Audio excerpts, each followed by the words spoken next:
దేవుడు మనకి ఎలాంటి ఆశీర్వాదాలు ఇస్తాడు? దేవుడిని ఏదైనా అడగొచ్చా, లేకపోతే దేవుడిని కొన్ని మాత్రమే అడగొచ్చా? దేవుడు కొంతమందిని ఆశీర్వదిస్తాడా, మిగతా వారిని ఆశీర్వదించడా అని అడిగితే దేవుడు అందరినీ సమానంగా చూస్తాడు. అది పాపులైన కావచ్చు, నీతిమంతులైన కావచ్చు, ఆయనకి అందరూ ఒకటే, అందరు కుమారులే, అందరు కుమార్తెలే. ఎలాగైతే ఒక తండ్రి మంచి స్వభావం కలిగిన వారిని ఫ్రీగా వదిలేసి లేని వారిని మార్చడానికి శిక్షిస్తూ ఏ విధంగా అయితే ఒక శారీరక తండ్రి ఉంటాడో, మన పరమ తండ్రి ఇంకా ఎక్కువగా కేర్ తీసుకుంటాడు.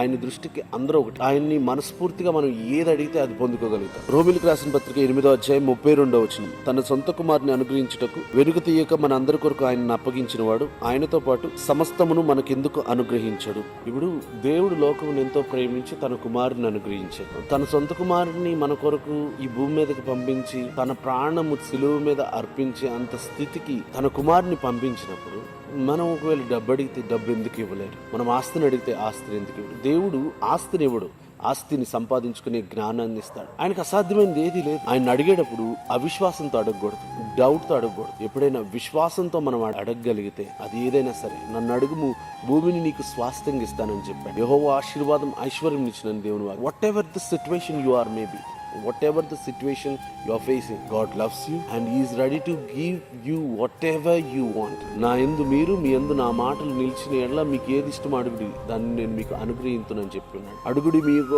ఇయ్యబడును, అడుగు ప్రతివానికి ఆయన గద్దించకుండా నిశ్చయముగా ఆయన ఆత్మను అనుగ్రహించిన దేవుని వాక్యం చెప్తుంది. కాబట్టి ఎందుకు డౌట్ పడుతున్నారు, ఎందుకు బాధపడుతున్నారు? మీరు ఎలాంటి పరిస్థితిలో ఉన్నా సరే దేవుడు మిమ్మల్ని ప్రేమించి మీరు అడుగు వాటికంటే ఊహించు వాటికంటే అత్యధికంగా ఇచ్చుటకు సమర్థుడై ఉన్నాడు. God bless you.